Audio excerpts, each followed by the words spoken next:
Question कुछ ऐसा है, मान लो which of them is not true, ठीक है, which of them is not true. अब तीन ही ऑप्शन है, मान लो एक प्रश्न।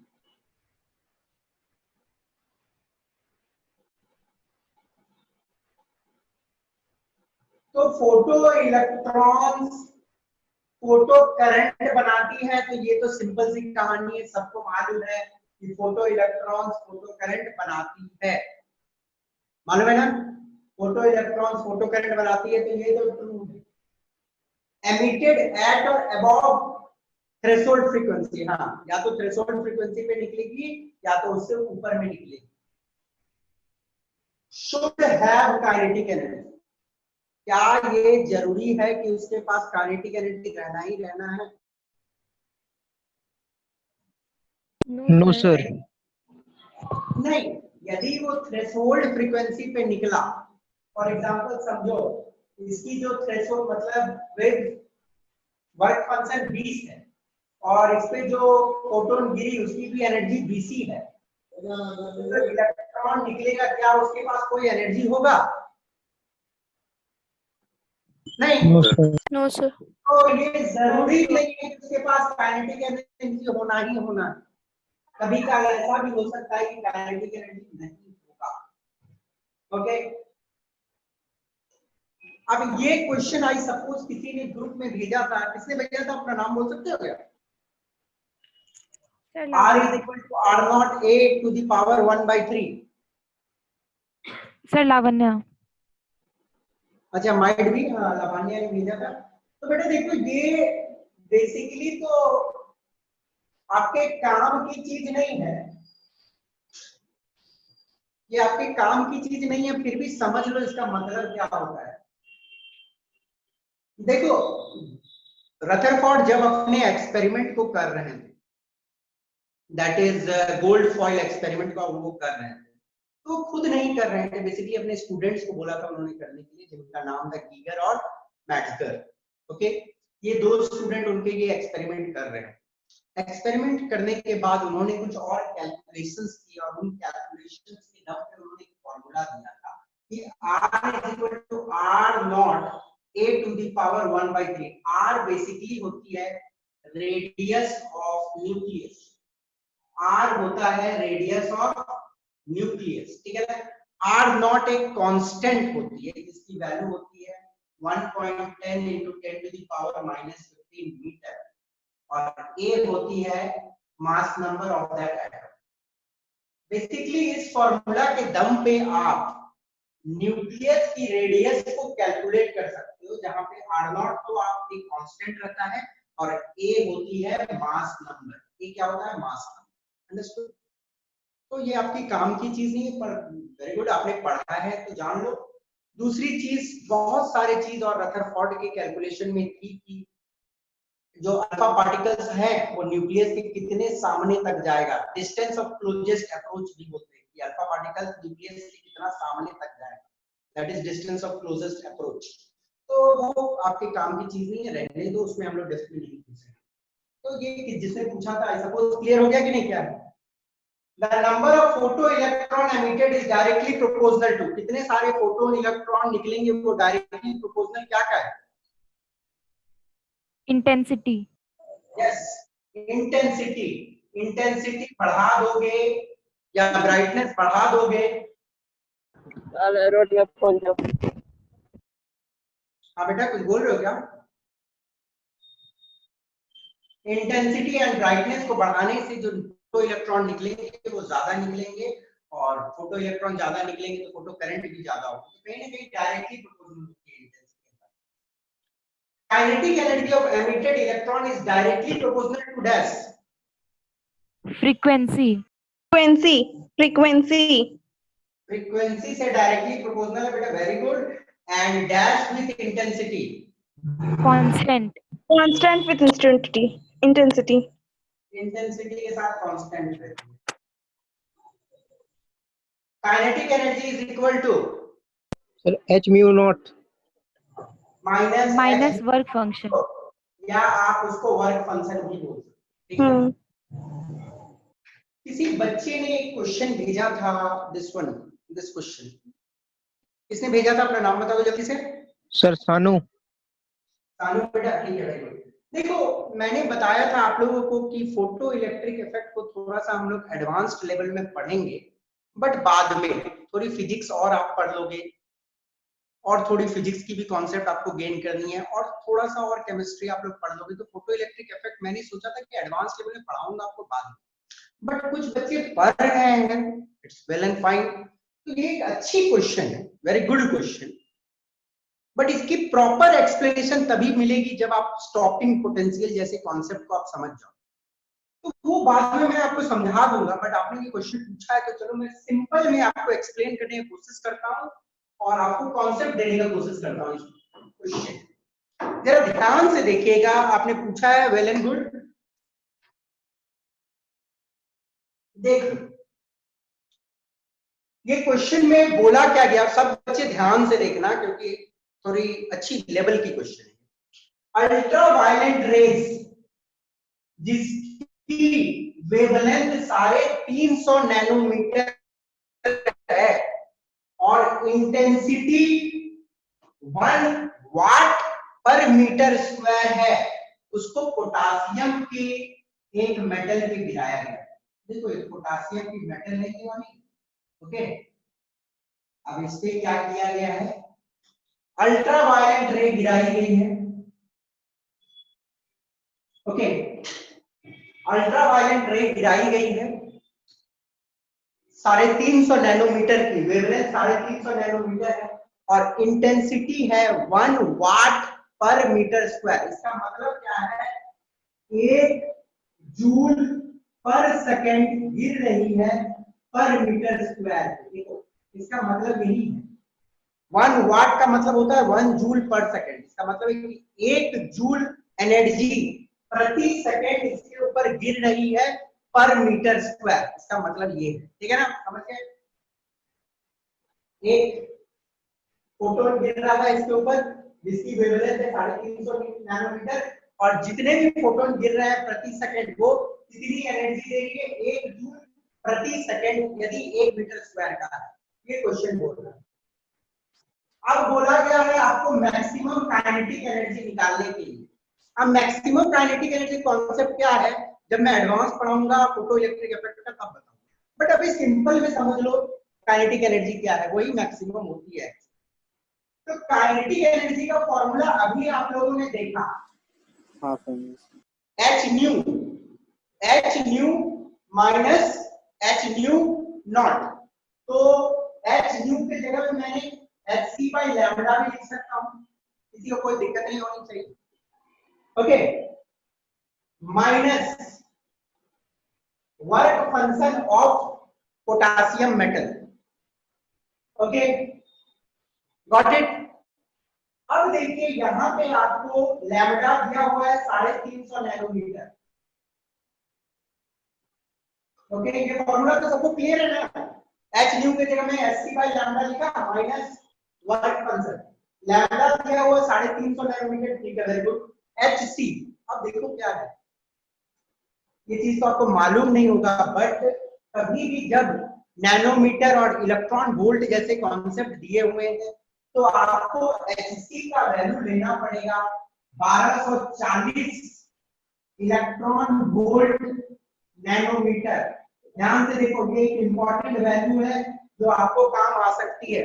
Planck constant into speed of light को यदि आप लिखते हो तो आप लिख सकते हो 1240, एक मिनट थोड़ा रुको,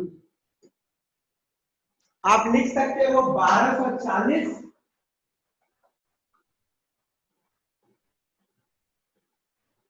1240 इलेक्ट्रॉन वोल्ट नैनोमीटर, ओके। ये एचसी का वैल्यू होता है इलेक्ट्रॉन वोल्ट और नैनोमीटर के टर्म में। तो मैं लिख दिया यहाँ पे 1240 इलेक्ट्रॉन वोल्ट नैनोमीटर। अब ये कहां से आई, इसमें दिमाग नहीं लगाना है, बस आप जानोगे क्या होता है। एचसी को इंटू करोगे तो 1240 इलेक्ट्रॉन वोल्ट नैनोमीटर माइनस, अब इस क्वेश्चन में जिसने भी ये क्वेश्चन भेजा है, इस क्वेश्चन में वर्क फंक्शन पोटासियम का दिया होगा बट आपने नहीं भेजा है, 2.25. 2.2 होती है, 2.2 इलेक्ट्रॉन वोल्ट होती है, ठीक है ना। आप इसको सॉल्व करोगे तो नैनोमीटर नैनोमीटर कटेगा और ये वाला आ जाएगी लगभग 3.5 electron volt minus 2.2 electron volt, तो इट विल रफली कम 1.3 इलेक्ट्रॉन वोल्ट, ठीक है ना। ये रफली आ जाएगी आपकी 1.3 इलेक्ट्रॉन वोल्ट। अंडरस्टूड। तो काइनेटिक एनर्जी निकल गई आपकी मैक्सिमम वैल्यू जो है 1.3 इलेक्ट्रॉन। समझ आया सानू? Yes sir. हाँ, तो ये तो इसका पहला पार्ट है जो थोड़ा सिंपल है, समझ जाते हैं बच्चे। बट बेटा इसका जो सेकंड पार्ट है ना, ये थोड़ा आपको दिमाग लगाना पड़ेगा समझने। तो इसको मैं मिटा रहा हूँ, थोड़ी लंबी क्वेश्चन है इधर में। और बाकी सब बच्चे को भी समझ आया कि नहीं आया? Yes, sir. Yes. हाँ, Yes, yes. तो वेरी गुड, समझ जाते हो तो अच्छा। Second part. सर हाँ बेटा बोलो। सर सर हाँ, वहाँ बोलिए। पे उस इक्वेशन में ए क्या था? सर उस इक्वेशन में ए क्या था? वो रदरफोर्ड की न्यूक्लियर इक्वेशन में? ए कहाँ है बेटा? सर वो रदरफोर्ड वाले इक्वेशन अच्छा में अच्छा, है। ए होती है mass number, okay sir. Atomic mass, ठीक है। अब देखो पार्ट 2 इस question.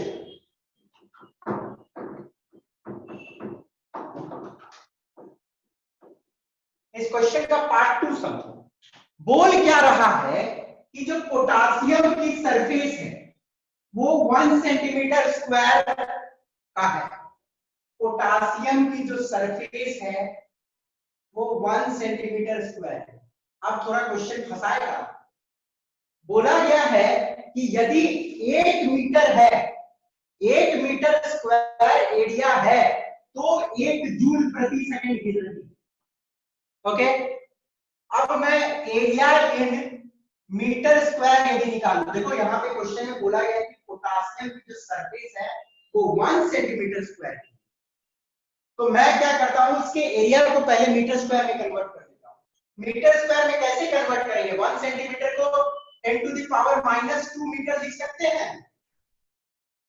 Yes sir. 10 to the power -2 हो गई 1 सेंटीमीटर होल स्क्वायर। तो जो पोटासियम का सरफेस है उसका एरिया है 10 to the power -4 metre square. इसी पे गिर रही है कुछ अल्ट्रावायलेट रेडिएशंस, ठीक है ना। अब बेटा देखो, कहानी ये है कि यदि 1 मीटर स्क्वायर है तो उस पे 1 जूल एनर्जी प्रति सेकंड गिरती है। 1 मीटर स्क्वायर है तो एनर्जी 1 जूल गिरती है प्रति सेकंड। तो यदि 5 मीटर स्क्वायर रहता तो कितनी एनर्जी गिरती पर second? 5 joule per meter. 5 joule, 5 5 joule. Joule गिरता, ठीक है। अब इतनी मीटर स्क्वायर है तो कितना होगा? इंटू 1, है ना। Yes sir. हाँ, तो एनर्जी पर सेकेंड 1 जूल पर सेकेंड 1 मीटर स्क्वायर पे, तो इतने पे इंटू 1 तो हो जाएगी 10 टू द पावर -4 जूल पर second. Okay, 10 to the power minus joule प्रति सेकेंड गिर रहा है 1 सेंटीमीटर स्क्वायर एरिया पे। एनर्जी गिर रही है, वो एक फोटोन की तो एनर्जी नहीं होगी, वो बहुत सारे फोटोन्स मिलके इतनी एनर्जी दे रही होगी, है कि नहीं? Yes sir. Okay, Yes sir. Number of photons, कितने नंबर ऑफ फोटोन्स होंगे, मैं लिख सकता हूं total energy divided by energy of 1 photon. ये फॉर्मूला होगा कि नहीं होगा? इतने सारे फोटोन पे इतना एनर्जी आ रहा है, मैं बोल सकता हूं टोटल एनर्जी जितना है divided by energy of 1 photon. बोल सकता हूं, नहीं बोल सकता? Yes sir. Yes, Very sir. simple. मतलब वही कहानी है, 50 रुपया का पेन आपने खरीदा, एक पेन का दाम 5 रुपया है, तो कितना पेन खरीदा? 10. 10 पेन डिवाइड किया, वही टोटल एनर्जी डिवाइडेड बाय। तो energy of 1 photon hc by lambda, ये वाली फोटोन गिर रही है 350 नैनोमीटर, ठीक है ना। आप यदि इसको सॉल्व करोगे, h का value 6.626 into 10 to the minus 34 डालो, 10 to 10 to the power 8 डालो, यहाँ पे 350 नैनोमीटर लिखो, तो आपको एनर्जी मिल जाएगी कुछ रफली। आप सॉल्व करोगे तो, मैं सॉल्व नहीं कर रहा हूँ, मैं डायरेक्ट वैल्यू लिख दे रहा हूँ। It's 5.68 into 10 to the power minus 19 joule. मुझे याद है, मैं वैल्यू इसलिए लिख दिया। तो E is equal to SC by lambda, क्योंकि देखो ये याद कर लेना चाहिए, कभी तक 350 एक बहुत कॉमन फिगर है, पूछता है एग्जाम में, ये सब 350 बार-बार रहता है। तो 350 नैनोमीटर की जब कोई फोटोन गिरती है तो उसकी जो एनर्जी होती है वो 5.68 into 10 to the power minus 19 joule, ठीक है ना। तो नंबर ऑफ फोटॉन्स, कितने नंबर ऑफ फोटॉन्स गिरेंगे, टोटल एनर्जी कितना है 10 to the power minus 4 joule पर सेकेंड। Okay, got it. और ये कितनी है 5.68 into 10 to the power minus 19 joule एक की एनर्जी। आप यदि इसको डिवाइड करोगे तो वैल्यू आती है 1.76 into 10 to the power 14 photons per second. Okay, इतनी फोटोन पर सेकेंड गिर रही है, गॉट इट। इसको डिवाइड करोगे तो यही वैल्यू आती है। अब क्वेश्चन में क्या बोला गया ये देखिए, बोला गया है कि जितने भी फोटोन गिर रहे हैं, जितने भी फोटोन गिर रहे हैं उसकी मात्र 0.50% ही फोटो इलेक्ट्रॉन निकाल पा रहा है। देखो कहानी में थोड़ा ट्रिक है, बोल रहा है कि जितना भी फोटोन इसके ऊपर गिर रहा है, if 0.50 of incident photon produces photo electron, मतलब जितने भी फोटोन गिर रहे हैं इसके ऊपर, जितने भी फोटोन गिरेंगे उसके मात्र 5.50% ही इलेक्ट्रॉन निकाल पाएगा। तो आपसे क्वेश्चन में पूछा है कि देन हाउ मेनी एमिटेड पर सेकंड, पूछा गया कि पर सेकंड कितना फोटो इलेक्ट्रॉन निकल रहा है। तो भैया जितना फोटोन गिर रहा है उसका मात्र 0.50% ही इलेक्ट्रॉन निकाल पा रहा है। तो इतना फोटोन पर सेकंड गिर रहा है, इसका 0.50% ही फोटो इलेक्ट्रॉन निकाल पा रहा है। तो 0.50 डिवाइडेड बाय 100% है, 0.50%, 0.50 by 100 into 1.76 into 10 to the power 14।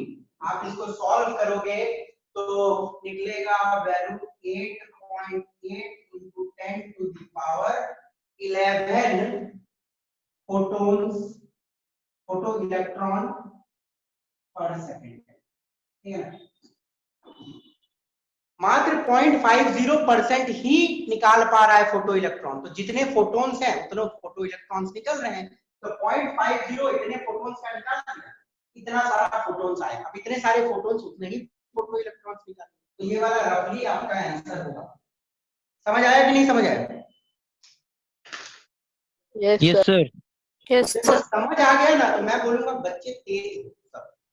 नहीं समझ आया तो आपको थोड़ी मेहनत करनी है। देखो एक बात और, जो भी बच्चा ये क्वेश्चन फेंका है वेरी गुड, पर मेरा आपसे एक रिक्वेस्ट है कि आप जो भी बुक बना रहे हो, जो भी बच्चे, सबके लिए ये यही कहानी है।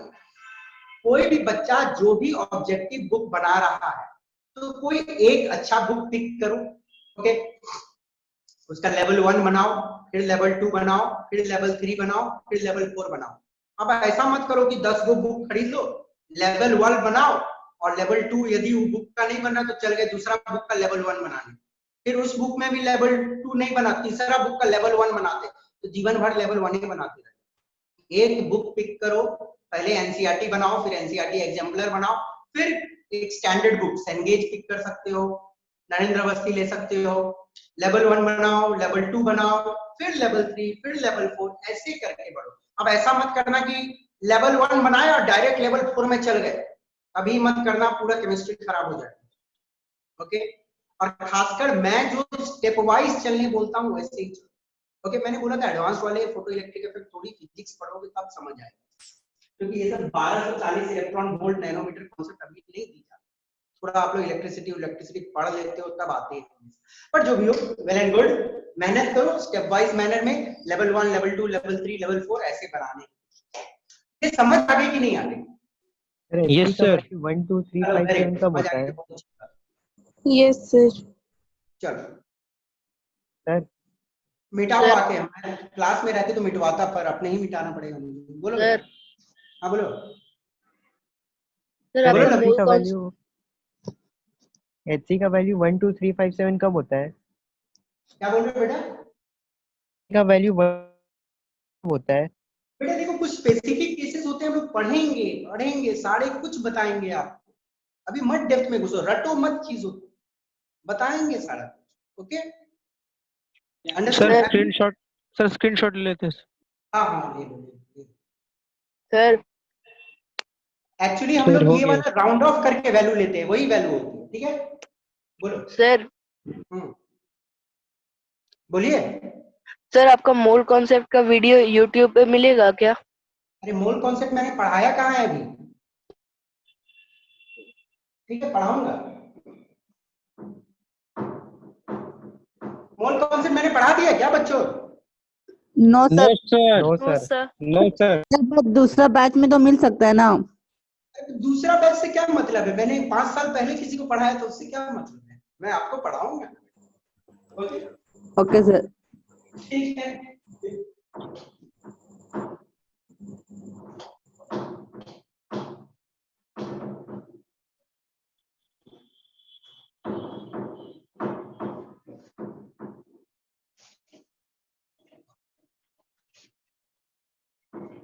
लोबिस बेटा सब बताऊंगा, ठीक है ना, किसका वैल्यू कब लेना है सब बताऊंगा, क्योंकि अभी आप सब रटना शुरू करोगे तो दिक्कत हो जाएगी, क्योंकि मैंने बोला है केमिस्ट्री रटना ही है।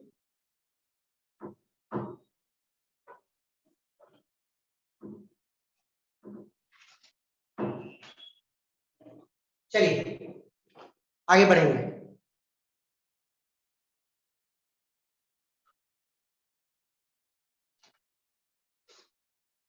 क्या बोले थे, आज क्या पढ़ाना था आप लोगों को? क्या पढ़ाना है? लास्ट क्लास तक क्या हुआ था किसी को नहीं मालूम? Sir, photoelectric effect. Photo electric. Photo electric effect खत्म हुई थी, मैंने बताया था कि electromagnetic capacity of solid as a function of temperature पढ़ाना है। बेटा वो बोला था, मैं बाद में बताऊंगा आपको। पहले हम लोग जो लाइन स्पेक्ट्रा पढ़ना था, देखो वेरिएशन ऑफ कैसे लाइन स्पेक्ट्रम के बारे में बताने वाले थे। सुनिए, variation of heat capacity of solid as a function of temperature हम लोग केमिस्ट्री पार्ट में नहीं पढ़े, वो हमारे सिलेबस के बाहर है। Next line spectrum of hydrogen आती है non, but line spectrum of hydrogen मैं बोर मॉडल पढ़ाने के बाद बताऊंगा, सब कॉन्सेप्ट अच्छे से समझ आए। तो चलिए आज हम लोग आते हैं आईआईटी में सबसे ज्यादा क्वेश्चन बोर के मॉडल से पूछी जाती है, काफी अच्छी क्वेश्चन रहती है और बच्चे बना भी लेते हैं। तो नील बोर का मॉडल से बहुत न्यूमेरिकल्स होते हैं, अच्छे से समझना, ठीक है। तो आज स्टार्ट होगी the famous Bohr model of an atom, जो 1913 में आई थी। मेरी वीडियो ऑडियो क्लियर है बेटा? Yes, sir. Niels Bohr model of an atom, मैंने आपको पहले बताया नील बोर अपने समर इंटेंसिव, बोले तो समर की जो ट्रेनिंग थी वो आधा समय रदरफोर्ड के पास, आधा समय थॉमसन के पास बिताया। उनके आइडियाज से काफी इंस्पायर्ड थे, साथ में उन्होंने इलेक्ट्रोमैग्नेटिक रेडिएशन के थ्योरीज पढ़े, वेव नेचर, क्वांटम थ्योरी इत्यादि बहुत कुछ उन्होंने पढ़ा और फिर जाके अपना मॉडल दिया। आराम से देखिएगा इसे। Important postulates of bore theory. देखो नील बोर ने जो जो थ्योरीज दिए उनके कुछ इंपॉर्टेंट रूल्स हम लोग देखने वाले हैं यहाँ। ओके, द पहला रूल जो था उनका, इलेक्ट्रॉन revolves, मेरे साथ में इसको मन में पढ़ते रहना sir. Electron revolve around the nucleus in fixed circular path called orbits or shells. Okay, सब पढ़ लेना एक बार। जब मैं लिखूंगा थ्योरीज को या इंपॉर्टेंट रूल्स बोर के थ्योरी बोर के मॉडल का पढ़ते रहना है साथ में। Electron revolves around the nucleus in the fixed circular path called orbits या cell। ध्यान से देखो, हम सभी को मालूम है एक न्यूक्लियस होती है, ओके, एक न्यूक्लियस होती है छोटी सी। इलेक्ट्रॉन न्यूक्लियस के चारों ओर रिवॉल्व करता है, ठीक है ना। इलेक्ट्रॉन रिवॉल्व करती है न्यूक्लियस के अराउंड, इलेक्ट्रॉन न्यूक्लियस के अराउंड रिवॉल्व करती है इन फिक्स्ड सर्कुलर पाथ। और ये जो रास्ता है इलेक्ट्रॉन का चलने का वो एक सर्कुलर रास्ता है और वो फिक्स्ड पाथ है। जैसे एक पाथ हो गई सबसे सामने वाली, दूसरी पाथ थोड़ी दूर, तीसरी फिक्स्ड पाथ और थोड़ी दूर, चौथी फिक्स्ड पाथ और थोड़ी दूर, ओके। जिन पाथ्स पे इलेक्ट्रॉन घूमता है उन्हें हम बोलेंगे ऑर्बिट या शेल। ऑर्बिट भी बोल सकते हो या सेल भी बोल सकते हो। ध्यान से सुनो, इलेक्ट्रॉन घूमती है न्यूक्लियस के चारों ओर, इलेक्ट्रॉन घूमती है न्यूक्लियस के चारों ओर। कहां पे? फिक्स्ड सर्कुलर रास्ते में। फिक्स्ड सर्कुलर अलग अलग रास्ते हैं जिसको हम लोग ऑर्बिट बोलते हैं या शेल भी बोलते हैं। इन अलग अलग रास्तों का अलग अलग नाम भी है। जो पहला है उसको हम लोग बोलते हैं के सेल, दूसरा वाला को हम लोग बोलते हैं एल सेल, एल सेल, तो M shell, shell, N shell और O shell, P shell, Q shell, okay. K shell nucleus के सबसे सामने वाला जगह है जहां पे इलेक्ट्रॉन रहता है, ओके। के सेल न्यूक्लियस के सबसे सामने वाला जगह है जहां पे इलेक्ट्रॉन रहता है।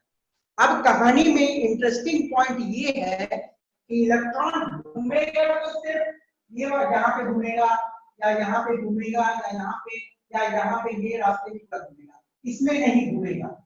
ये वाला या ये वाला पॉइंट बोलो या ये वाला जो बीच में जगह है, ये जगह नहीं घूमेगा इलेक्ट्रॉन, ठीक है ना।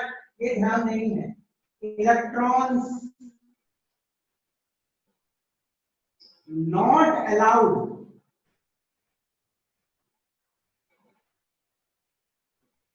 between orbits। इलेक्ट्रॉन ऑर्बिट्स के बीच में नहीं घूम सकता। ये वाला जगह में इलेक्ट्रॉन नहीं घूमेगा, ये वाला जगह में इलेक्ट्रॉन नहीं, यहाँ पे नहीं, ये सब में नहीं। बस ये वाला जो ब्लैक लाइन दिख रही है इलेक्ट्रॉन वहीं पे, ये वाली ब्लैक लाइन इलेक्ट्रॉन बस वही सेल्स में घूमेगा। Electrons not allowed between orbit, orbit के बीच में वो नहीं घूम सकता, ठीक है ना। क्लियर? तो इलेक्ट्रॉन जिन फिक्स्ड सर्कुलर पाथ में घूमता है उसको हम लोग ऑर्बिट बोल सकते हैं या सेल बोल सकते हैं। इलेक्ट्रॉन सिर्फ ऑर्बिट या सेल में घूमेगा, उनके बीच में नहीं घूम सकता। क्लियर? दूसरा, while in an orbit an electron will neither absorb nor emit energy। देखो, इलेक्ट्रॉन जब तक कोई एक पर्टिकुलर घर में घूम रहा है, सपोज करो इलेक्ट्रॉन इसमें घूम रहा, इलेक्ट्रॉन मानो के सेल में घूम रहा है और के सेल में रहने की एनर्जी है 5।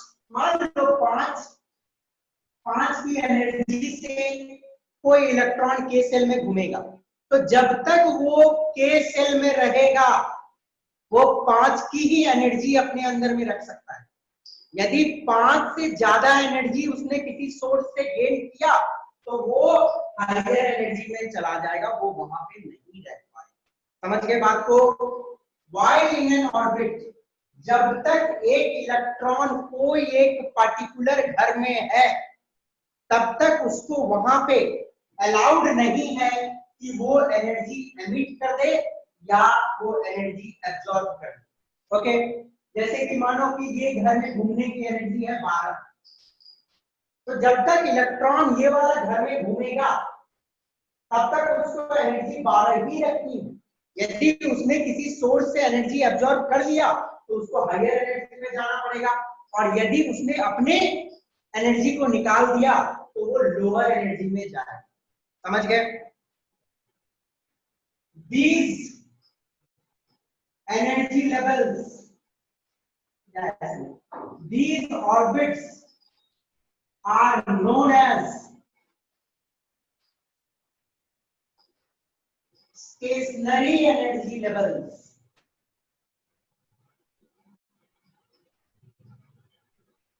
देखो ये जो ऑर्बिट्स हैं, के सेल हो गई या एल सेल या एम सेल या एन सेल, उसमें रहने की एनर्जी जो है वो फिक्स, क्योंकि जब तक बेटा वो घर में इलेक्ट्रॉन घूमेगा उसकी एनर्जी उसको फिक्स रखनी है।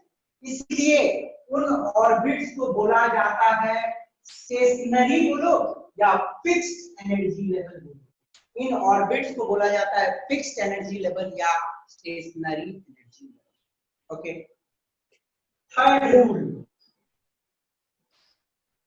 एन इलेक्ट्रॉन, सर हाँ बोलो, बॉडी जब एक्सलरेट कर रहा है तो एनर्जी खत्म क्यों नहीं हो रहा है इसका, और ये एटम क्लब्स क्यों नहीं कर रहा है?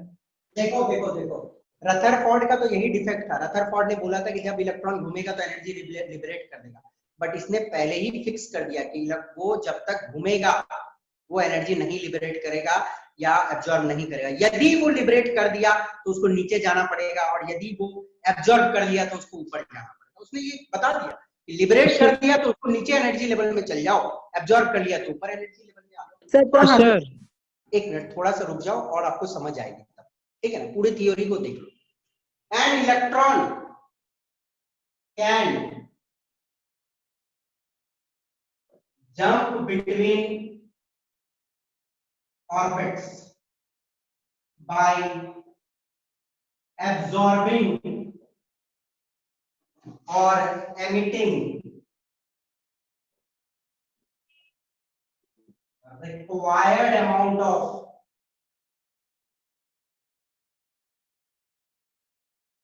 fixed energy.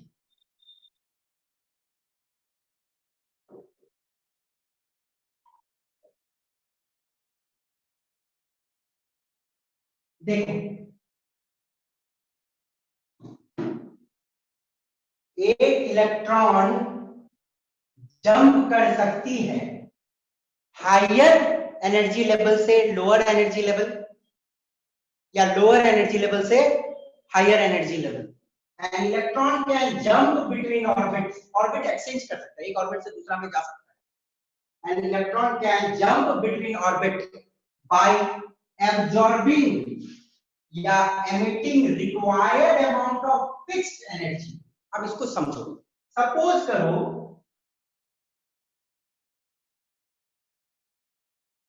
एक इलेक्ट्रॉन घूम रहा है, ये 5 एनर्जी वाला घर है, एक इलेक्ट्रॉन ये 5 एनर्जी वाला घर में घूम रहा है, ठीक है ना? और इस घर की एनर्जी है 7, ठीक है ना? इस घर की एनर्जी को मैं बोल रहा हूँ है 7, ठीक है ना? और इस घर की एनर्जी को मैं बोल रहा हूँ है 12, ठीक है ना? सपोज करो कि एक इलेक्ट्रॉन इसमें छोड़ो, मान लो कि इसमें घूम रहा है, 7 वाला एनर्जी का घर में घूम रहा है। अब यदि इस 7 वाला एनर्जी के घर से ये इलेक्ट्रॉन 12 वाला में आना चाहता है तो उसको किसी सोर्स से 5 की एनर्जी गेन करनी पड़ेगी, 5 की एनर्जी गेन करनी पड़ेगी, एग्जैक्ट उतना ही गेन करना पड़ेगा जितना उसको जरूरी है यहाँ आने के। ऐसा नहीं कि वो किसी से 10 गेन कर लेगा और यहाँ चल जाएगा और फिर कुछ बाद में लिबरेट कर देगा, नहीं, उसको जब यहाँ से दूसरे वाले घर में जाना तो एग्जैक्ट उतना ही एनर्जी गेन करना है जितना यहाँ की एनर्जी है। तो वो क्या करेगा, किसी फोटोन या किसी क्वांटम से 5 की एनर्जी गेन कर लेगा।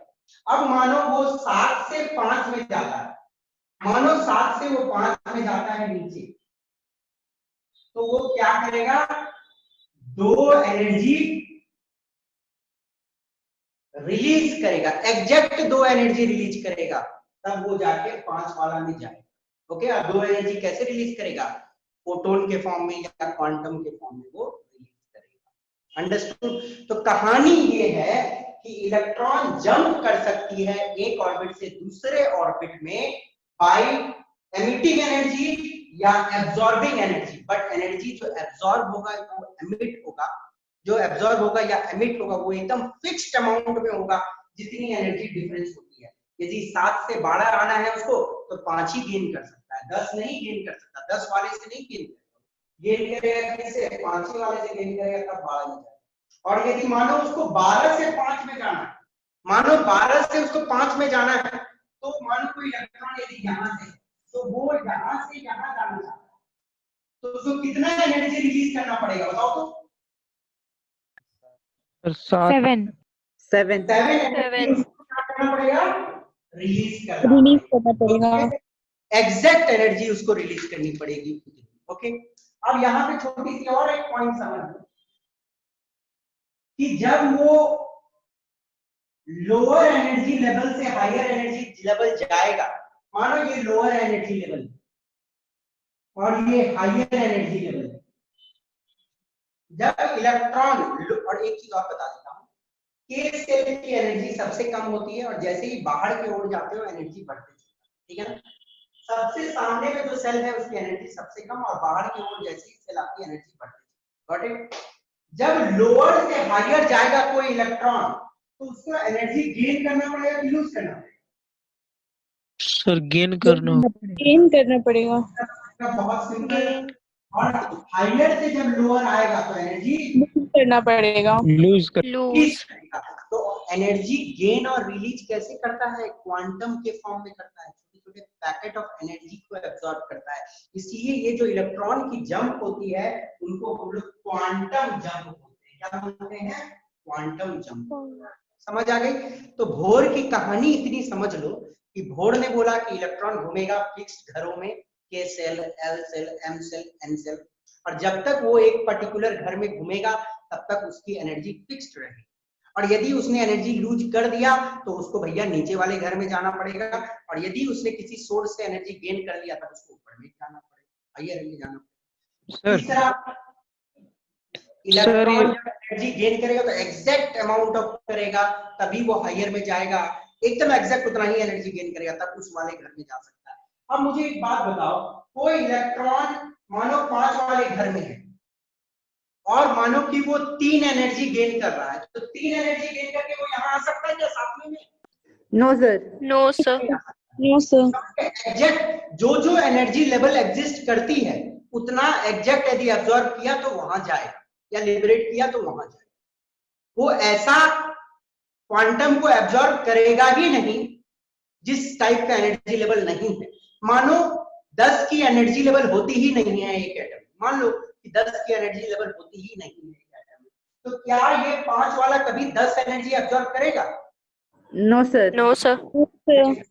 ठीक है, हो गई क्लियर? और एक नेक्स्ट पॉइंट है, थोड़ा इंपॉर्टेंट है, मैं बताता हूँ। इसको मिटा दूं मैं, स्क्रीनशॉट लोगे? सर अगर इलेक्ट्रॉन मोशन में है तो वो तो एनर्जी लूज करना चाहिए ना उसको। हाँ, इलेक्ट्रोमैग्नेटिक थ्योरी तो बोलती ही है, मैक्सवेल की थ्योरी बोलती है कि एनर्जी लिबरेट घूमेगी तो उसको रिलीज करनी है, बट बोर ने लिमिटेशन लगाया ये चीज कि यदि, हाँ घूमो, यदि लिबरेट कर दो तो हायर में चल जाओ, सॉरी लिबरेट कर दो तो लोअर में चल जाओ। तो कहाँ सर, तो सर ये मैक्सवेल का लॉ को ओबे कैसे किया सर? ओबे कैसे नहीं किया? देखो मानो एक सेकंड, एक पल के लिए ऐसा समझो कि यदि वो घुमा और एनर्जी वो लिबरेट मतलब घूमते हुए यदि लिबरेट कर दिया एनर्जी तो वो चल जाएगा लोअर। ओके, बट बोर ने कुछ चीज को नेग्लेक्ट भी किया है यहाँ पे, फुल्ली मैक्सवेल की थ्योरी को नहीं अप्लाई किया है, तो इसलिए ना बोर की मॉडल फेल हुई लास्ट में जाके। बोर की भी तो मॉडल फेल हो गई। ओके, उसका ये मॉडल भी फेल हुआ था बोर का। हाँ, बोर का मॉडल नहीं फेल हुआ, तब कैसे आया नया मॉडल? और तो इसीलिए मतलब मैक्सवेल का वो फॉलो नहीं किया। नहीं, और बहुत सारे रीजन है, एक ही रीजन नहीं है, और बहुत सारे, ठीक है। बट मैक्सवेल के नियम को कहीं ना कहीं थोड़ा इसने दिमाग लगाया फॉलो करवाने का कि यदि घूमते वक्त एनर्जी लिबरेट कर दिया तो वो नीचे चला जाएगा। ओके सर, हम ये कह सकते हैं कि एनर्जी एक सेल में कांस्टेंट रहता है? बेटा कैसे बोल सकते हो, उसने तो यही बोला तो उसने यही ना बेटा कि एक ऑर्बिट में एनर्जी कांस्टेंट रहेगा, उसने तो यही बोला, ठीक है। उसने ये माना कि जब तक वहां रहेगा तो एनर्जी कांस्टेंट रहेगा, बात खत्म। Okay okay sir. मैक्सवेल की थ्योरी के डेप्थ में मत जाओ, थोड़ा सा कंफ्यूज हो गए, बस ये जान लो कि जब तक एक पर्टिकुलर घर में घूमेगा तो उसकी एनर्जी फिक्स। ओके, यदि घूमते वक्त एनर्जी उसने लिबरेट कर दिया तो उसको नीचे जाना है, और यदि कहीं से गेन कर लिया तो ऊपर चल जाना। बट आगे बढ़े बेटा हम लोग। Yes sir. Yes sir. Yes sir. Bore भी फेल हुआ, बोर का मॉडल ही तो फेल हुआ, फिर नया मॉडल आया। बोर के बाद वाली जो मॉडल पढ़ोगे तब रियल एटम का आपको समझ आएगा, और वो भी कहीं ना कहीं वो भी फेल हो रही है आज तक। देखो अभी भी रिसर्च चल रहा है और एक्चुअल एटम कैसा है ये बताना आज भी मुश्किल है। आपको क्या लगता है, मुझे बता सकते हो कि एक एटम के अंदर में कितने सब एटॉमिक पार्टिकल? Sir unlimited.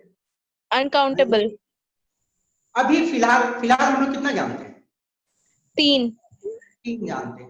आपको मैं बता दूं कि 200 से ज्यादा सब एटॉमिक पार्टिकल की खोज अभी तक हो चुकी है सर, जैसे क्वार्क्स, क्वाड्स और स्ट्रिंग्स। बहुत सारे और भी बहुत सारे हैं। हाँ भैया, मेसॉन है, बहुत सारे छोड़ दो, दिमाग नहीं लगाना। देखो हमें आईआईटी क्लियर करना है, और आईआईटी ने जितने सिलेबस बनाया उसको हमें पढ़ना है अच्छे से, क्योंकि पढ़ने के लिए तो ऐसे भी बहुत कुछ है हमारे पास। उन सब चीजों को हम लोग अच्छे से जब तक नहीं समझेंगे तो और आगे वाली चीज को कैसे समझेंगे? पहले ये सब चीज समझते हैं, ठीक है। सर आईआईटी का सिलेबस एक है? क्या बोल रहे हो बेटा?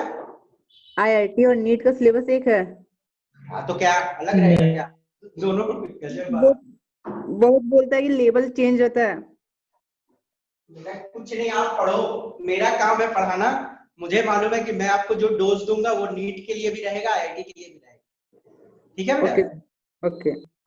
मतलब जी एडवांस।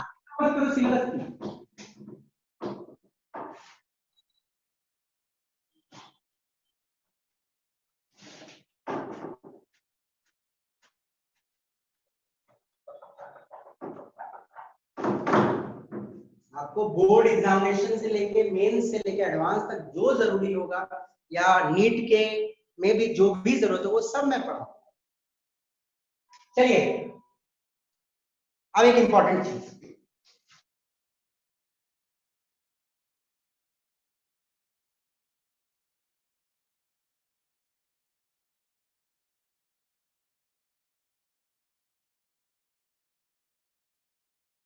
ये इलेक्ट्रॉन को यहां से यहां जाना है, ठीक है ना?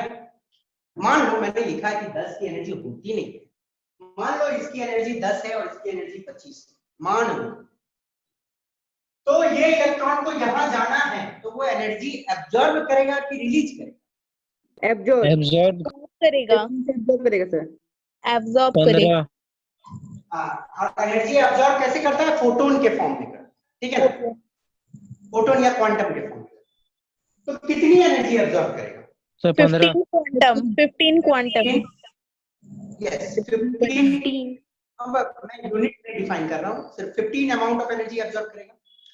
तो एक एनर्जी लेवल से दूसरे एनर्जी लेवल में जाने के लिए उसको जो क्वांटम एब्जॉर्ब करना है उसकी एनर्जी दोनों की एनर्जी लेवल के डिफरेंस के बराबर होगी। मैं बोल सकता हूं कि del E is the difference of two energy level. Okay, difference of two energy level. This one is the energy of photon जो इसको एब्सॉर्ब करना है, will be equal to hc by lambda. कभी कभी ऐसे क्वेश्चन पूछे जाते हैं जहां पे आपको दो एनर्जी लेवल का डिफरेंस दे देगा या दो एनर्जी लेवल दे देगा और बोलेगा कि कितने के फोटोन एब्सॉर्ब करेगी या क्वांटम एब्सॉर्ब करेगी, तो वहां जाएगा. तो कितने का एब्सॉर्ब करेगा, दोनों के डिफरेंस के बराबर का एनर्जी का फोटोन एब्सॉर्ब करेगा. और यदि आपसे पूछ लीजिए कि उसकी वेवलेंथ निकालो या फ्रीक्वेंसी निकालो, तो आप ये फॉर्मूला लगा के निकाल सकते हैं. ओके, तो ये फॉर्मूला की एप्लीकेशन आती है. अब एक और चौथा बोर का theory.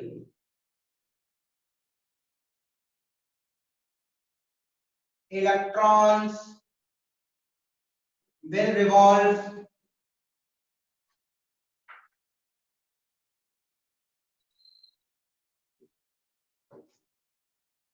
those orbits for which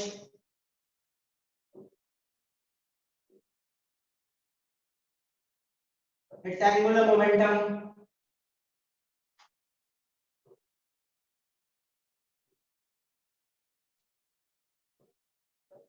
is integral multiple of, साथ में पढ़ते रहो,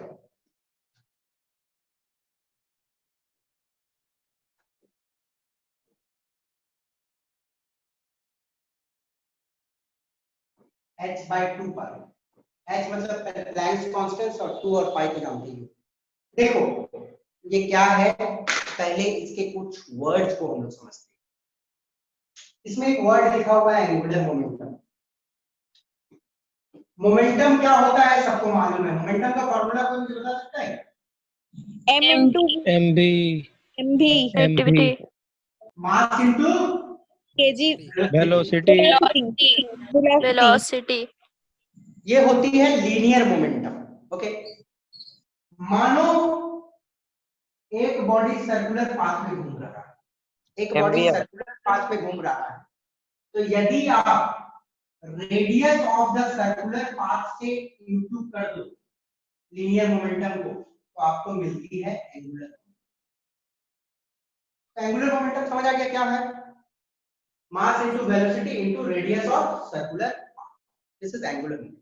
ओके, अब बोला क्या जा रहा है, ध्यान से सुनना. इलेक्ट्रॉन्स घूमेगा, इलेक्ट्रॉन्स घूमेगा सिर्फ उन्हीं ऑर्बिट्स में, इलेक्ट्रॉन्स घूमेगा सिर्फ उन्हीं ऑर्बिट्स में जहां पे उसकी एंगुलर मोमेंटम h बाय 2 पाई का मल्टीपल होगा. ओके, इलेक्ट्रॉन सिर्फ उन्हीं घरों में घूमेगा जहां पे उसकी एंगुलर मोमेंटम, बोलते हो इलेक्ट्रॉन की एंगुलर मोमेंटम h बाय 2 पाई का मल्टीपल होगा.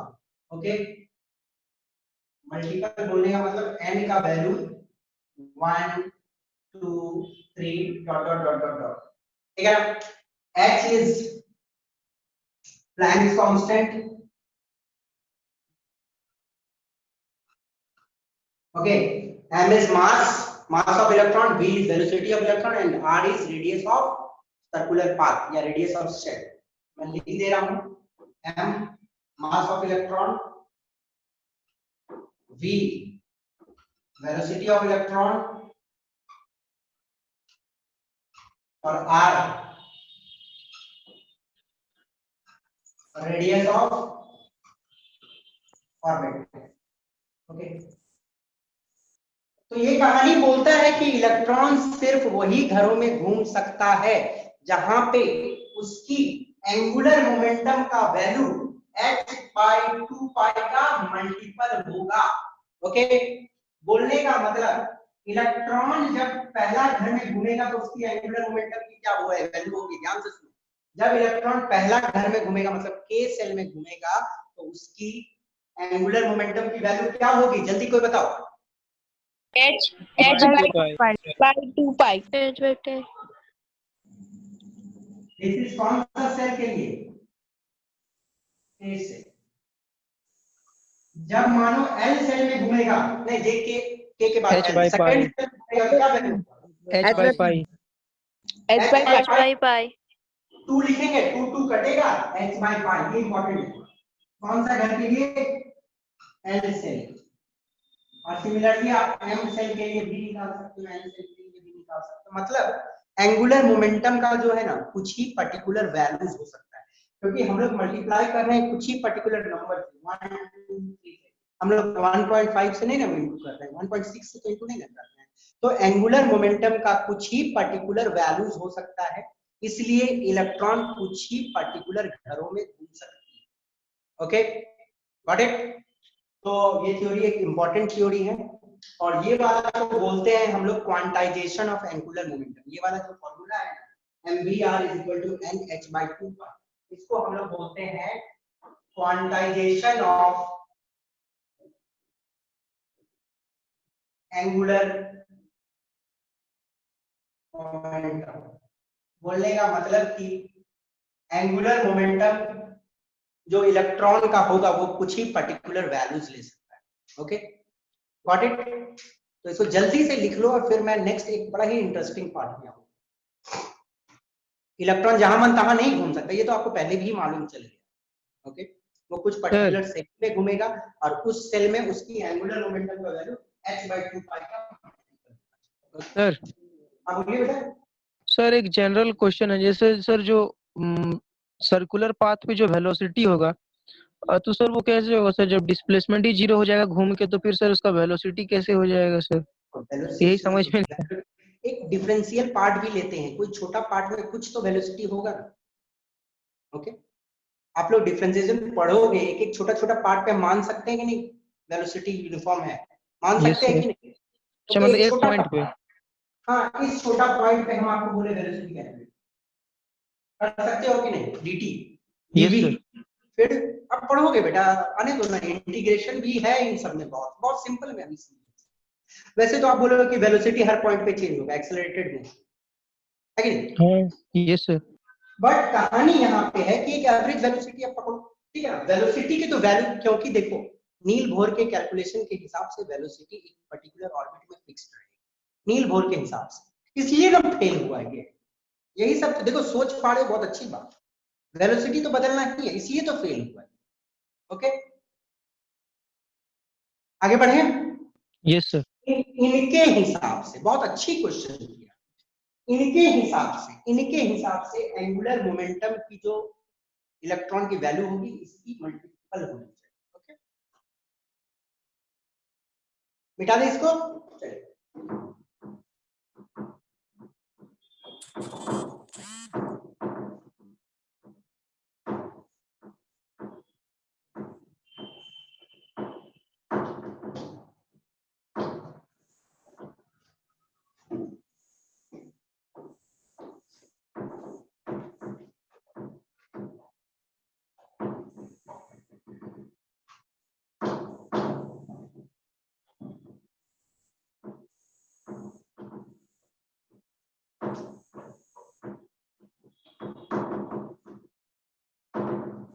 देखो एटम में ना के सेल नाम का कोई चीज नहीं होता, एल सेल नाम का कोई चीज नहीं होता। के सेल एक फिक्स डिस्टेंस हो गई कि इलेक्ट्रॉन घूमेगा, बट हम लोग तो इलेक्ट्रॉन कहाँ घूमेगा एक एटम में वो बता ही नहीं सकते। बट हम लोग इसके मॉडल को पढ़ रहे हैं, तो जो जो चीज इन्होंने बताया था उनको स्टडी करना है हमें। जब इनके चीजों को समझेंगे तब हमें पता चलेगा कि हाँ कहाँ कहाँ डिफेक्ट था, तब नया मॉडर्न एटम आया, इन्हीं के डिफेक्ट को पकड़ने के बाद। ओके, चलिए आगे बढ़ते हैं। अब कुछ बहुत इंटरेस्टिंग कैलकुलेशंस हैं।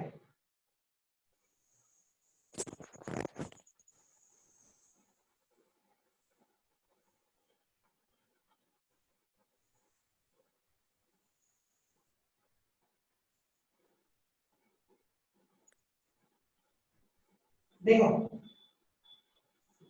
मैं थोड़ा पानी पी लेता हूं।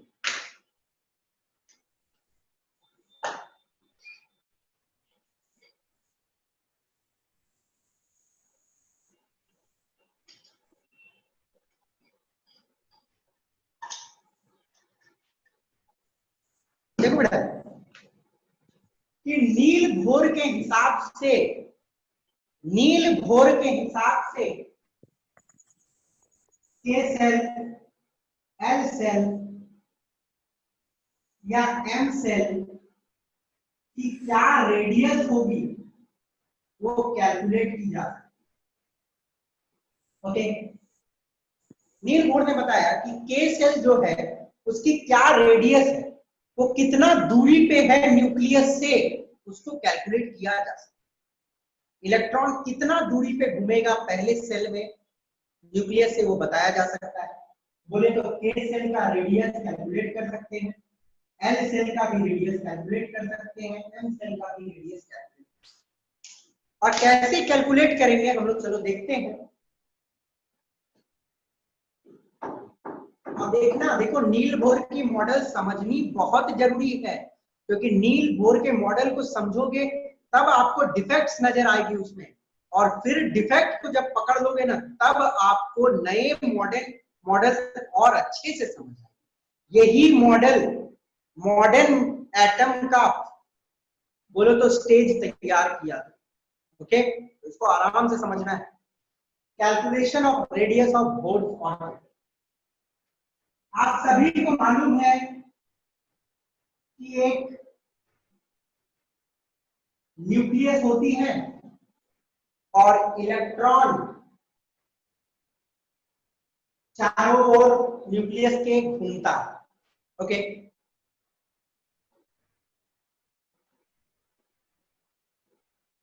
न्यूक्लियर चार्ज को मैं लिख सकता हूं Z इंटू एलिमेंट्री चार्ज, बोले तो 1.6 into 10 to the power -19 coulomb लिख सकता हूं। Z होता है नंबर ऑफ प्रोटॉन। यदि मानो 5 प्रोटॉन है एक एटम में, तो उसकी न्यूक्लियस की जो चार्ज होगी 5 into 1.6 into 10 to the power -19। 10 proton है तो 10 इंटू इतना, 50 प्रोटॉन है तो 50 इंटू इतना। तो न्यूक्लियर चार्ज का हम लोग लिख सकते हैं एक formula, that is Z into E। Z is atomic number. Okay, ये जो इलेक्ट्रॉन है न्यूक्लियस के चारों ओर रिवॉल्व करती है, और जब भी एक सर्कुलर मोशन होता है तो सर्कुलर मोशन के लिए एक फोर्स रिक्वायर्ड होती है, जिसको हम लोग बोलते हैं सेंट्रीपिटल फोर्स। आप लोग आने वाले दिनों में फिजिक्स में पढ़ोगे कि कोई भी सर्कुलर मोशन के लिए एक फोर्स रिक्वायर्ड होती है, that is known as centripetal force.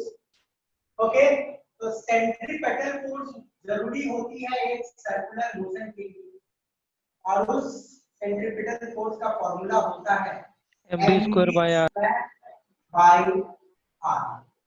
Okay, उसका फॉर्मूला होता है mv²/r। m is mass of electron, v is velocity of electron, and r is the radius of circular path। ध्यान से सुनो, m mass of electron, v velocity of electron, and r is the radius of the circular path। Okay, या radius of cell। अब यहाँ पे electron जो nucleus के चारों ओर घूम रही है, it is because of the electrostatic force of attraction between nucleus and electron। Nucleus और इलेक्ट्रॉन के बीच में एक फोर्स ऑफ अट्रैक्शन है, जिसकी वजह से ये घूमने लग जाता है। और यहाँ पे जो सेंट्रीपिटल फोर्स मिल रही है सर्कुलर मोशन के लिए, वो प्रोवाइड हो रही है इस फोर्स ऑफ अट्रैक्शन के कारण। तो सेंट्रीपिटल फोर्स जो यहाँ पे मिल रहा है, that is provided by the electrostatic force of attraction. किसके किसके बीच में? न्यूक्लियस और इलेक्ट्रॉन के बीच, जिसका फॉर्मूला होता है K Q1 Q2 by R²। Okay, ध्यान से सुनो, इलेक्ट्रोस्टैटिक फोर्स ऑफ अट्रैक्शन, दो चार्ज पार्टिकल के बीच में जो फोर्स ऑफ अट्रैक्शन है यहाँ पे, ओके, एक पॉजिटिव चार्ज है, एक नेगेटिव चार्ज है, दोनों के बीच में एक फोर्स ऑफ अट्रैक्शन है, उसको हम लोग एक फॉर्मूला से देते हैं, दैट इज K एक कांस्टेंट होती है, जिसको बोलते हैं हम लोग K is equal to 1/4 pi epsilon naught, which is equal to 9 into 10 to the power 9 newton metre square पर कूलम स्क्वायर। अब ये एप्सिलॉन नॉट क्या है नहीं है छोड़ दो, क्योंकि फिजिक्स में 12th में इलेक्ट्रोस्टैटिक में आप लोग पहला चैप्टर में पढ़ोगे, बट आप जस्ट k का वैल्यू जान लो 9 × 10⁹ उससे ज्यादा आपका और कोई काम नहीं है। तो इलेक्ट्रोस्टैटिक फोर्स ऑफ अट्रैक्शन होती है k, q1 मतलब एक पर्टिकुलर चार्ज और q2 मतलब दूसरा चार्ज डिवाइडेड बाय r² मतलब जो सेपरेशन है दोनों के बीच में उसकी स्क्वायर, ओके, इस रेडियस की स्क्वायर। अब q1 के जगह में मैं Ze लिख सकता हूं कि नहीं लिख सकता हूं? मैं न्यूक्लियस को q1 मान, मैं q1 के जगह में Ze लिख सकता हूं? Yes sir, yes sir. q1 के जगह में मैं Ze लिखा और q2 के जगह में माइनस लिख सकता हूं, क्योंकि इलेक्ट्रॉन की भी चार्ज ई होती है। मैं साइन को इग्नोर कर रहा हूं, ठीक है, इलेक्ट्रॉन की भी चार्ज तो यही होती है ना, तो मैं q2 के जगह में भी E लिख दे रहा हूं, तो E हो जाएगी E²। तो इलेक्ट्रोस्टैटिक फोर्स ऑफ अट्रैक्शन का फॉर्मूला हो गया k/Ze²/r²। सबको समझ आया कि नहीं आया? सर के बता दीजिए ना सर, के क्या हो रहा है, भूल जा रहा है बार बार। क्या बोल रहे हो बेटा? के क्या हो रहा है इसमें? k, हाँ अरे k एक कांस्टेंट है, फॉर्मूला में कांस्टेंट होता है ना, वही है। Yes, yes sir. बस बात कर। तो k q1 q2/r², q1 के जगह में लिखा Ze और q2 के जगह में लिखा E, तो हो गए Ze², k Ze²/r²। Got it? अब देखिएगा ध्यान से, मैं v को सब्जेक्ट का फॉर्मूला बना रहा हूं, v² को मैं लिख सकता हूं, ये आ गया, ये आ गया, ठीक है ना। v² को मैं लिख रहा हूं k Ze²/mr, लिख सकता हूं कि नहीं लिख सकता? k Ze² ar और स्क्वायर घटा और m आ गया नीचे, तो v² हो गया k Ze²/mr। लिख सकता हूं कि नहीं लिख सकता हूं? लिख सकता हूं। अब ये हो गई इक्वेशन 1, ओके। आपको एक इक्वेशन मालूम है, एज पर mvr = nh/2π, ये वाला हम लोग अभी पढ़े हैं कि नहीं पढ़े हैं? Yes sir. हाँ, यस और sir. Quantization of angular momentum बोलती है mvr = nh/2π।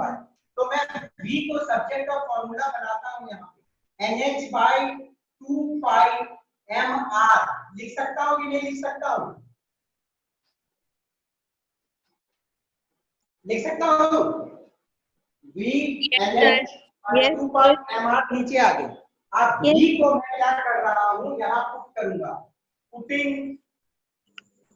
v in 1, इस v का वैल्यू को यहाँ पुट कर रहा हूं, तो v² हो जाएगी, v है ना, तो v², तो मैं लिखूंगा v के जगह में v² हो गया, तो n² h²/2π हो जाएगी 4π², 4 2² 4π² m² r², kZe²/mr। लिख सकता हूं कि नहीं लिख सकता हूं? मैं डिराइव कर रहे हैं। अब देखो ये आ गया, ये आ गया, ठीक है ना। और क्या क्या कर सकता है, ये स्क्वायर और ये m गया, ठीक है ना।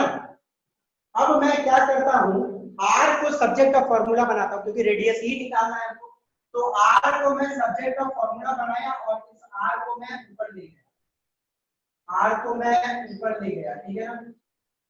हाँ, तो ये क्या आ जाएगी, देखो n² h²/4π² m के z², ये रेडियस का फॉर्मूला होता है। बहुत बार, बहुत देखो नीट में तो ये फॉर्मूला डायरेक्ट पूछा गया है कि what is the formula for radius of nth shell. बस क्या किया है, थोड़ा मोड़ा चेंज कर दिया है ऑप्शन में, π² की जगह में पाई लिख दिया, z की जगह में z² कर दिया, e² को एक कोई ऑप्शन में स्क्वायर हटा दिया।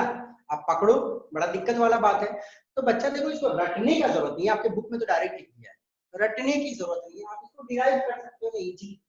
कितना आराम से डिराइव हुआ, simply centripetal force mv square by r is equal to ये kz square by r square. v को सब्जेक्ट ऑफ फार्मूला बनाए, यहाँ से v उठाए और यहाँ पे लिखे स्क्वायर करके, काट कूट किए, r को सब्जेक्ट ऑफ फार्मूला बना के लिखे। अब देखो आपको एक और चीज बताता हूँ, कैलकुलेशन आसान करने के लिए कहानी क्या है यहाँ पे। ये जो h है ये कांस्टेंट है कि नहीं है? Yes sir. Planck's constant 4 pi square constant है कि नहीं कांस्टेंट? इसका वैल्यू कांस्टेंट होता है कि नहीं? Yes, sir. Mass of electron constant होता है कि नहीं? Yes sir. k का वैल्यू कांस्टेंट होता है कि नहीं? अभी बताया ना 9 × 10⁹ इलेक्ट्रॉन का चार्ज कांस्टेंट होता है कि नहीं? Yes sir. Yes, sir. इस फॉर्मूला में वेरिएबल सिर्फ है तो सेल नंबर, क्योंकि सेल नंबर तो वेरिएबल होती है, k सेल l सेल अलग अलग सेल्स होते हैं। Okay got it. और एक क्या है यहाँ पे वेरिएबल? एटॉमिक नंबर भी वेरिएबल होता है। तो बाकी दो चीज को छोड़ के, n को छोड़ के और z को छोड़ के बाकी सब कांस्टेंट है।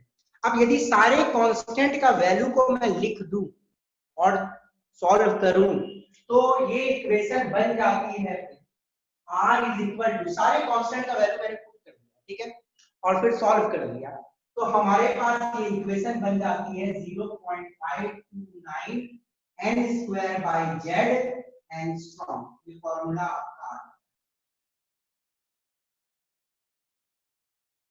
RNH सेल का। कोई भी यदि आपको पहला सेल का निकालना है रेडियस, देखो ये फॉर्मूला उनका छोटा हो गया, सब कांस्टेंट का वैल्यू रखो और सॉल्व करो तो ये वाली फॉर्मूला छोटी हो जाएगी और फॉर्मूला हो जाएगा RNH will be equal to 0.529 n square by z angstrom. कोई भी का निकालना है, जैसे कि आप पहला घर का निकालना है तो n का वैल्यू 1 लिखो और एटॉमिक नंबर इसका लिखो, इनटू करो, निकाल लो। एंगस्ट्रॉम तो मालूम है ना 10⁻⁻10 मीटर। सेकंड सेल का निकालना है तो यहाँ पे n का वैल्यू 2 लिखो, एटॉमिक नंबर लिखो उस एटम का, बस सॉल्व कर दो। ओके अब देखो यहाँ पे एक कहानी में ट्विस्ट है। ये ट्विस्ट है कि आप लोगों ने जूनियर क्लास में पढ़ा है कि बोर की मॉडल हर जगह वैलिड है, आपने ये पढ़ा है, बट आज मैं आपको एक छोटी सी बात बता रहा हूँ कि बोर की मॉडल वैलिड होती है सिर्फ और सिर्फ सिंगल इलेक्ट्रॉन सिस्टम के लिए। Bohr's model is valid for only single electron system, जैसे कि H हाइड्रोजन, इसमें सिर्फ एक इलेक्ट्रॉन है तो ये फॉर्मूला आप सिर्फ हाइड्रोजन के लिए लगा सकते हो, या हीलियम के लिए भी लगा सकते हो। हीलियम में 2 होती है इलेक्ट्रॉन, बट एक इलेक्ट्रॉन मानो कि उससे निकल गया, एक यूनिट पॉजिटिव चार्ज आ गया, एक यूनिट पॉजिटिव चार्ज है। हीलियम में 2 इलेक्ट्रॉन होती है ना न्यूट्रल स्टेट में, एक इलेक्ट्रॉन निकल गई मानो तो हो गई He+, या Li2+ या Be3+। हीलियम की 3 होती है ना डबल नंबर, 2 इलेक्ट्रॉन निकाल दो तो हो जाएगी Li+, सॉरी 2 इलेक्ट्रॉन निकाल दोगे तो एक ही इलेक्ट्रॉन बचेगी इसमें और तो 2 यूनिट पॉजिटिव चार्ज आ जाएगी। बेरिलियम का 4 होता है एटॉमिक नंबर, 3 इलेक्ट्रॉन निकाल दो इसमें से तो एक ही इलेक्ट्रॉन बचेगी। तो बोर की मॉडल की जितनी भी कहानी है आप वहीं लगा सकते हो जहां पे सिंगल इलेक्ट्रॉन सिस्टम है। यदि एक से ज्यादा इलेक्ट्रॉन हो गया तो बोर का कहानी नहीं लगेगा, समझ गए? बोर की मॉडल देखो कितना ज्यादा एप्लीकेबल है। तो ये वाला फॉर्मूला सिर्फ और सिर्फ वहीं लागू होगा। आपसे कोई पूछा कि बोर की जो फॉर्मूला है क्या यहाँ पे लागू होगा H- में? लागू होगा कि नहीं होगा? No, sir. नहीं होगा। क्यों? क्योंकि इसमें तो 2 इलेक्ट्रॉन हो गए, पहले से एक थी और एक आगे। अंडरस्टूड? तो Bohr's model is valid for only single electron system. अब देखो क्या है, एक्चुअली आपको ये फॉर्मूला तो 2-3 बार डिराइव करके देख ही लेना है बेटा, बहुत आराम से। Centripetal force, electrostatic force of attraction के बराबर होती है। v को सब्जेक्ट ऑफ फॉर्मूला बनाओ और फिर क्वांटाइजेशन ऑफ एंगुलर मोमेंटम से जो v का आता है फॉर्मूला पुट करो और सॉल्व करो, 2 मिनट में पूरा फॉर्मूला रेडी हो जाए। जो जो कांस्टेंट है उसको छांटो, ये याद कर रखना है थोड़ा सा 0.529 और सारे वेरिएबल्स जो बचे हैं n² / 7, ठीक है ना। तो अब भोर के इस फॉर्मूला के मदद से रेडियस निकाल सकते हो कोई, ठीक है। और इसमें एक चीज और दिमाग में रखनी है कि रेडियस जो होती है कोई भी सेल की, that is directly proportional to number of shells. ये बोल सकते हो, देखो रेडियस कोई भी एटम की बात कर रहा हूं तो that will be directly proportional to number of shells. Number of shells बढ़ेंगे तो रेडियस भी बढ़ेगा उस एटम का, ये तो आपको मालूम है, बताने की जरूरत नहीं है। सेल ज्यादा होगा तो आपको मालूम है कि एटम की रेडियस भी ज्यादा होगी। और इनवर्सली प्रोपोर्शनल है एटॉमिक नंबर से। एटॉमिक नंबर ज्यादा होता है तो न्यूक्लियस की चार्ज क्या होती है, बढ़ते चली जाती है, तो साइज को वो छोटा कर। तो ये दिमाग में रख सकते हैं एक सिंपल चीज कि रेडियस जो होती है वो डायरेक्टली प्रोपोर्शनल होती है जितने सारे सेल हैं, और इनवर्सली प्रोपोर्शनल सर होती है। सर वो n² होगा ना सर? हाँ बेटा, n से प्रोपोर्शनल है तो n² की बात, ठीक। तो ये फॉर्मूला याद कर लेना है और नेक्स्ट क्लास में इसको अच्छे से देख के आना, क्योंकि इसकी कंटिन्यूएशन चलेगी। आज तो आगे नहीं ले जा सकता हूँ चीजों को। ये फॉर्मूला को एक बार सब डिराइव करेंगे बच्चे, और ये फॉर्मूला तो याद ही करके आना नेक्स्ट क्लास में, नहीं तो चीज नहीं समझ आए। ये जो डेरिवेशन बताया हूँ पूरा याद करके आओ, मतलब डिराइव करके आओगे तो, ओके। सर बोर्ड में फॉर्मूला इसकी परफेक्ट डेरिवेशंस हैं।